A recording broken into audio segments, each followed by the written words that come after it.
When Yuval Noah Harari published his first book, Sapiens, in 2014, about the history of the human species, it became a global bestseller and turned the little-known Israeli history professor into one of the most popular writers and thinkers on the planet. But when we met with Harari in Tel Aviv this summer, it wasn't our species' past that concerned him. It was our future.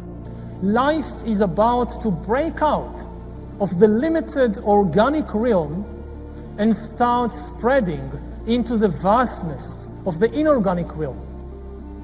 We are about to create the first inorganic life forms after 4 billion years of evolution. And in the process, our own species, Homo sapiens, is likely to disappear, not because we will destroy ourselves, but because we will change and upgrade ourselves into something very different. In the 21st century will be to try and gain control of the world inside us, to learn how to engineer and produce bodies and brains and minds. These are likely to be the main products of the 21st century economy. In the coming decades, AI and biotechnology will give us godlike abilities to re-engineer life and even to create completely new life forms. Then the big political and economic question of the 21st century will be, what do we need humans for? Or at least, what do we need so many humans for? Do you have an answer in the book? At present, the best guess we have is keep them happy with drugs and computer games. But this doesn't sound like a very appealing future.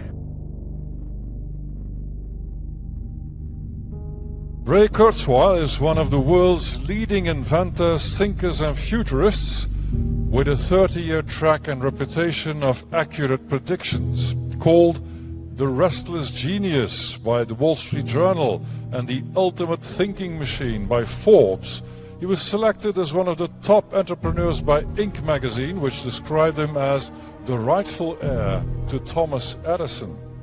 PBS selected him as one of the 16 revolutionaries who made America.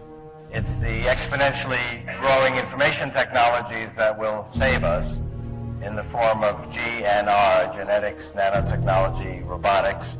Robotics really meaning artificial intelligence. There's been a long tradition in science, ever since Copernicus replaced Ptolemy, that there's nothing special about humans, there's nothing special about the Earth. We're not descended from gods, we're descended from worms. We are fundamentally information. At the core of every one of our 10 trillion cells are genes, and genes are sequences of data. And they evolved thousands of years ago. Many of them go back millions of years. We have this old software that really is not entirely relevant to the modern age we live in. Well, we're going to become increasingly non-biological to the point where the non-biological part predominates and the biological part is not that important anymore. In fact, the non-biological part, the machine part, will be so powerful it can completely model and understand the biological part. So even if that biological part went away, it wouldn't make any difference because the non-biological part already understood it completely. Another step then is in the 2030s, when we can actually connect our neocortex, which is where we do our thinking, to computers. So I believe that will happen in the 2030s. We'll actually, so just the way this is greatly amplified by being connected to the cloud, we can connect our own brain to the cloud. To clarify what I think you just said, that in 20 years, plus or minus, so the mid-2030s, we will have nanobots that we can feed into our brain that directly connect to the cloud, rather than through anything we carry in our pocket. Elon Musk's brain implant company Neuralink said on Thursday it had been given a green light from the US FDA to kickstart its first-in-human clinical study. The bottom line is we are one human-machine civilization. This technology has already expanded who we are and is going to go into high gear when we get to the steep part of the exponential. And then the last revolution, which began about 500 years ago, and which we are still really just in the beginning of it, is the scientific revolution.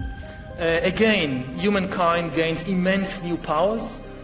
such big powers that you can say they might really transform us, not only from just apes into the rulers of the planet, they might transform us into gods. We are in the midst of the fourth industrial revolution, which accelerates global change in much more comprehensive and faster ways than the previous three revolutions. The difference of this fourth industrial revolution is it doesn't change what you are doing. It changes you. If you take a genetic editing, just as an example. On va les implanter dans nos vêtements, c'est-à-dire wearables, comme on le dit. Et après, on pourrait s'imaginer qu'on les implante dans nos cerveaux ou dans notre peau. Et à la fin, peut-être il y a une communication directe entre notre cerveau et le monde digital.